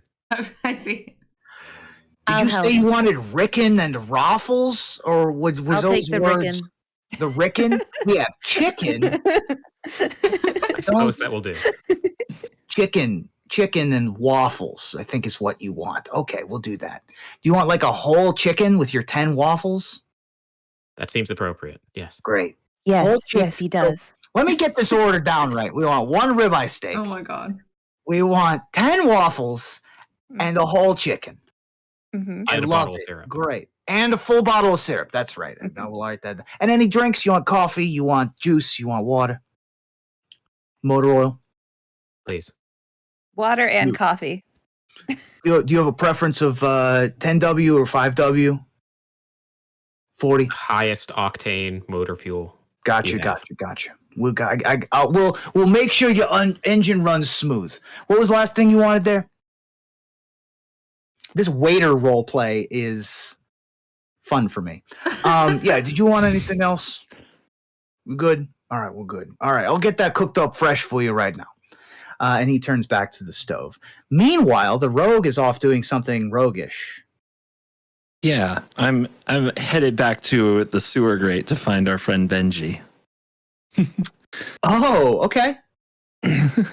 Yeah, So- he's still hanging there. Yeah, I'm like, Help! Help!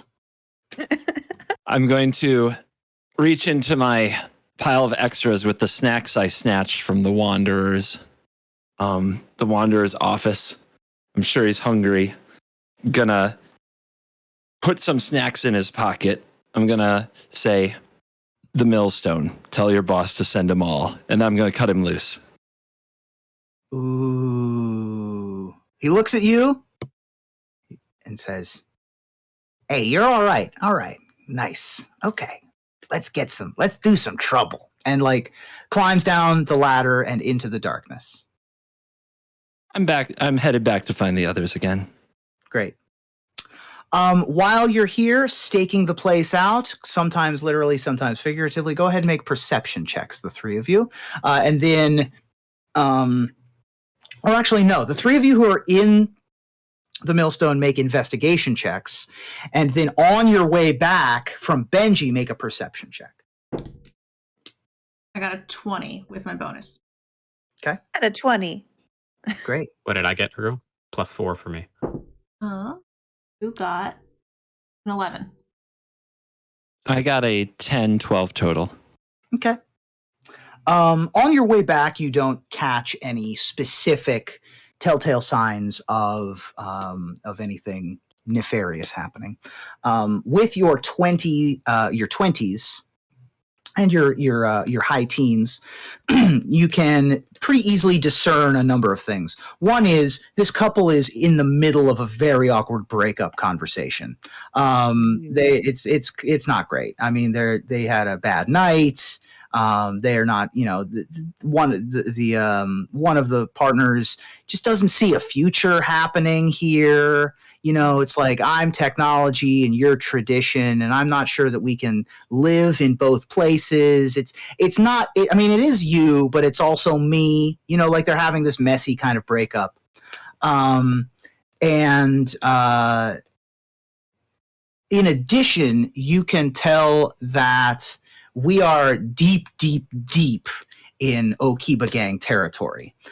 No one here necessarily is a Okiba member, but there is like table graffiti of Okiba insignias. There is there's like a poster board that has like announcements and stuff, and very plainly on the announcement board is like a local 262 meeting of Okiba representatives. Not specifically saying that, it's written more in Thieves' Cant, but you can tell the insignias and you can get the gist of it with your investigation. This place is very friendly to that gang, but no one here in particular is that gang. Okay. So we know that this is the territory, and then we think that the arms dealer for this gang works downstairs, underneath the building there. So, while we're waiting for our food, I'm going to ask everybody to break in there, or what are you thinking? Can I check the door for like how secure the locks and stuff are? The door in the alley? The one that leads to Faisal or whoever. Sure.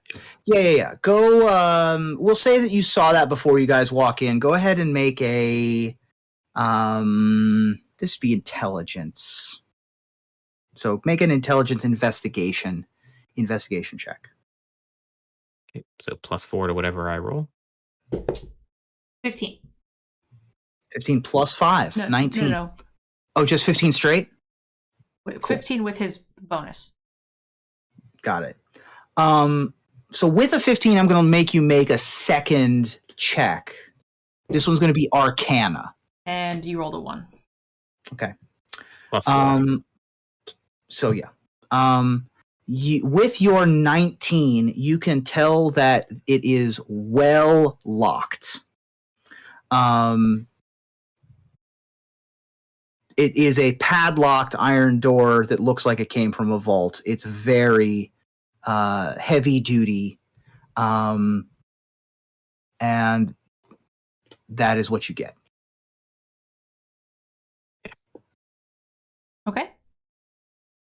And we found that out before we went and sat down. So now we can like discuss. I mean, we could just like break the padlock. We can just sort of stake it out and try to follow somebody in. It suggests like that it's not that well secured if it's just a padlock. So whatever we find on the other side is the door itself is heavy duty. But more heavy duty than everything else in the district, or is it like just in line with that? I would say it's more heavy duty than everything. I mean, it's very odd to see a bank vault door on the back of a restaurant, right? So in some ways it is out of place, but it is more, it doesn't care about being hidden per se, any more so than being on the back of a restaurant. It cares more about being secure. Okay. A bunch of waffles and a full chicken show up. Well fried, the delicious squishy waffles, and an entire sort of urn of syrup is placed on the table. There you go. Here's what everybody needed. And of course, here are your beverages. can I get any? Are we good? Hello, it looks like we have a new guest here. Can I get you anything? I think he's talking to you, CGB. Because I Varian? arrived. Oh, okay. We walked in. I didn't even notice myself arriving. That's how stealthy I am. What's good? What's good here? That chicken and waffles looks great.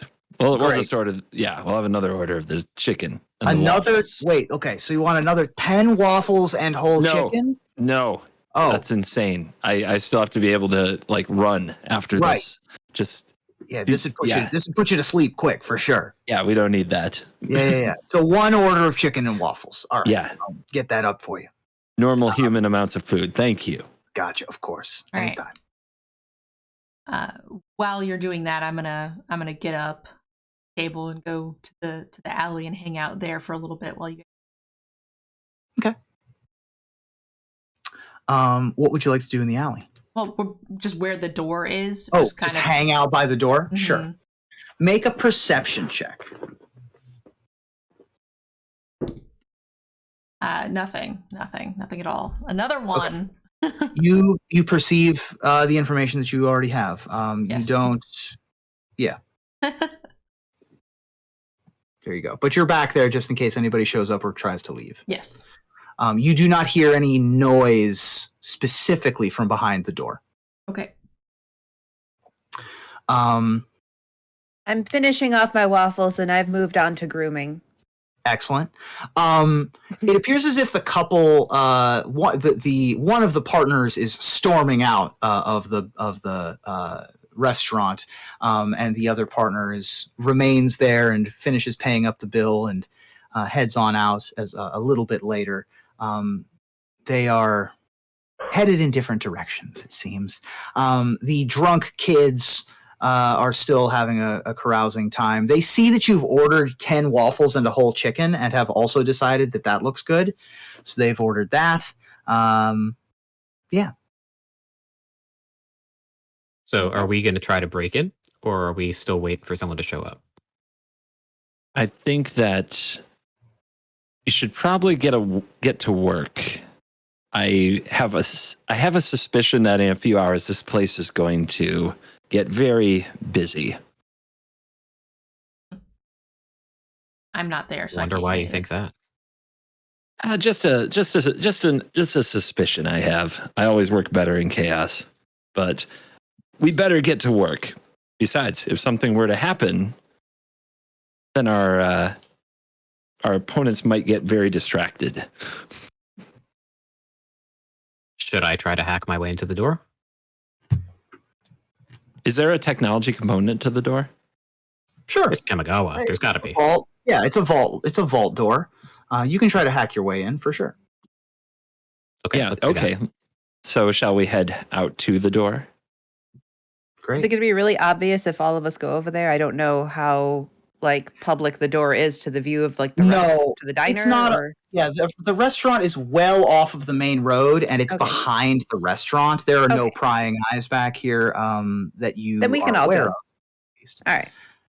I would say that those of you who want to try to open the door, if you're trying to do it with technology, that is a straight up intelligence check. If you're trying to do it with thieves' tools, you can make a thieves' tools check. I'm going to tell the waiter to give my chicken and waffles to the kids over there who seem to have who seem to want as many as they can get their hands on, and we can head outside. Hey, you folks have a nice night. It's like some amount of silver. It's not worth keeping track how much the waffles are. Great deal. Holy crap. So you're able to go back into the alley and look around. You can tell that this is, I wouldn't say well trafficked, but there are enough ways to get to this door and out of this door, and they've moved the dumpsters in such a way that you can tell that people come in and out of this door somewhat regularly, but it is currently locked. Okay.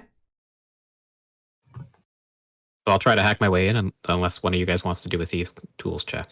Or want to knock. I'm not crafty. Could just not. You want to knock? That'd be pretty cool. I mean, they're open, supposedly. I'm down to possibly knock, but maybe we should let Airball try first. Okay. All right, let's do it. You said it was an investigation check or Intelligence. Intelligence To hack. Well, I guess if you're an artificer, I would say you could use your artificing to make a tinkering check here. Tinkering check. What does that involve for me? So you can add your proficiency, because I think you're a proficient enough artificer to be able to pick your way in. So intelligence plus proficiency. Okay, so add 6 total to whatever we roll here. Okay. Adding 6. You have a 20. Natural 20? No. Okay. Dirty 20. Got it. Ting, ting, ting, ting, ting, ting, tap, tap, tap, tap, tap, tap, tap, ba-dink. And the door unlocks with a satisfying clack.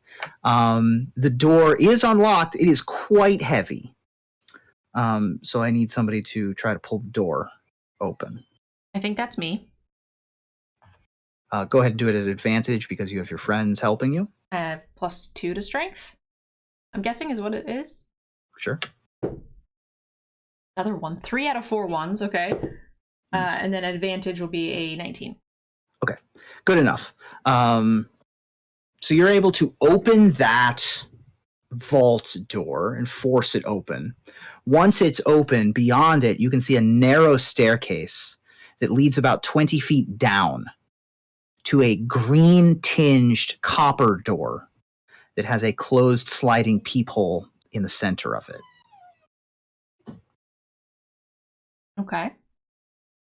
So once again, I need to do some sort of like password check or something. I'm going to once again need a marching order since this is a very narrow staircase. So whoever is going first, let me know. Does this door appear to have a technology component? Go ahead and make a investigation check on the door. 16 plus 5, 21 total. Okay. This one does not have a technological element to it. This is an old school lock, but a very good lock. I'm going to pull out my thieves' tools and flash my lockpicks to the group and say I should go first. I like it. Now, with a 20, though, with a higher than 20, you can also pick up a vague. This has a vague sense of magic. Something is somewhat magical here. Who could help me with that? I have a pretty good Arcana skill, which I assume matters. All right, I want the robot behind me. Seems reasonable. So go ahead and make your magic check. That's me, or is that CGB? The robot. Okay, let's roll. We get +4. Nerd girl. All right, +4 is 17.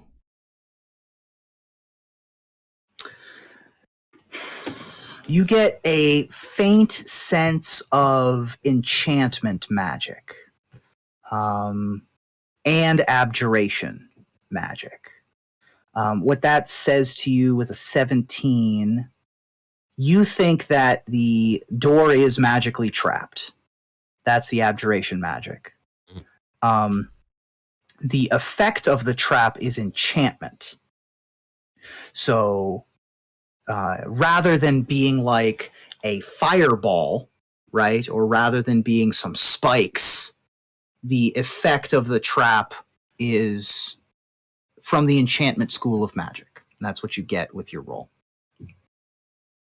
I'll ask Airball, what do you think, Bolt Bucket? Can I pick this? I believe you can pick it, but I'm wary of the consequences. We don't know what will happen to you. Sounds fun.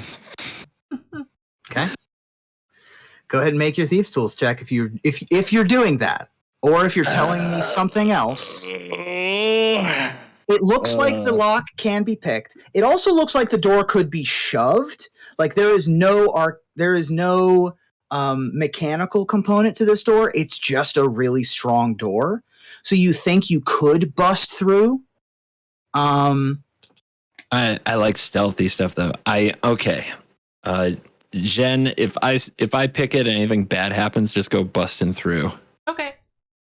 Sound like a plan? Sounds good to me. All right. Game on. Let's do it. Okay. Let's see. What am I doing with the? So I assume I'm rolling for something here, right? Yeah. So this would be a using lot the thieves tools. Yep. Thieves tools check. And so what do I add? Like what? So you're going to add your dexterity. Okay. You're going to add either so you're just going to add your dexterity and your proficiency, right? If you have expertise in thieves tools, then you would add your expertise, or if you have expertise in sleight of hand, you'd also add your expertise to that. Okay, here we go. I rolled a 13 plus 3. Dexterity is 16 plus 2. Proficiency would be 18. Great. Nice. All right. I have good news. I also have bad news. The good news is no, you're not dead. The good news is you've successfully picked the lock. The bad news is that you have triggered the trap. The trap is a glyph of warding that has a 3rd level sleep spell in it. What are everyone's hit point totals? I don't think we've lost 9. any. 9? 10. Uh-huh. 7. Uh-huh.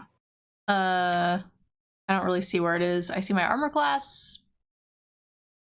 Why am I not seeing it on my sheet? Your hit points? It would be up by your armor class.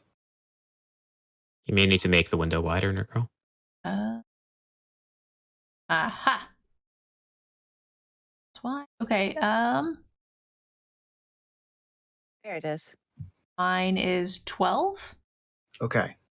So the total of your hit points is less than 45, which is what I rolled on my 9d8. So here's what happens.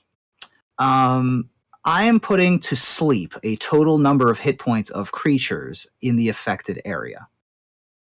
So, Okay, we're all asleep. so you We will all fall asleep. You will all fall asleep. ... Except for the Warforged, Uh-oh. Oh. because you can't sleep, can you? I doubt it. Okay.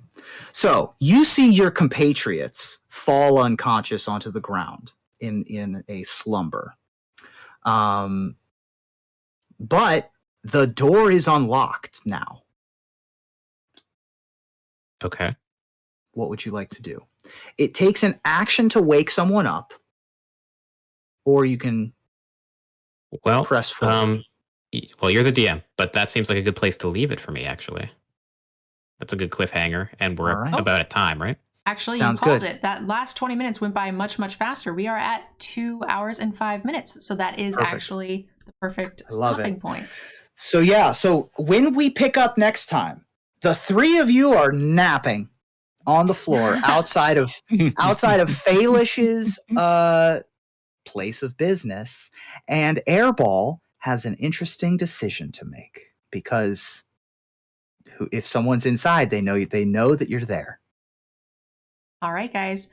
So that's going to be the end of our episode. If you guys want to check out content from MoxRuby, Airball, Covertgogina, or Covertgoblue, make sure you guys do so. I'll have some of their information down below in the description of the video. Thank you guys for watching. Check out the sponsor of the video, Cool Stuff, and don't forget to use the Degen code for 5% off and help us, get more of these events sponsored. Thank you guys again for watching, and we'll see you next time for episode 4. Bye, guys. You guys.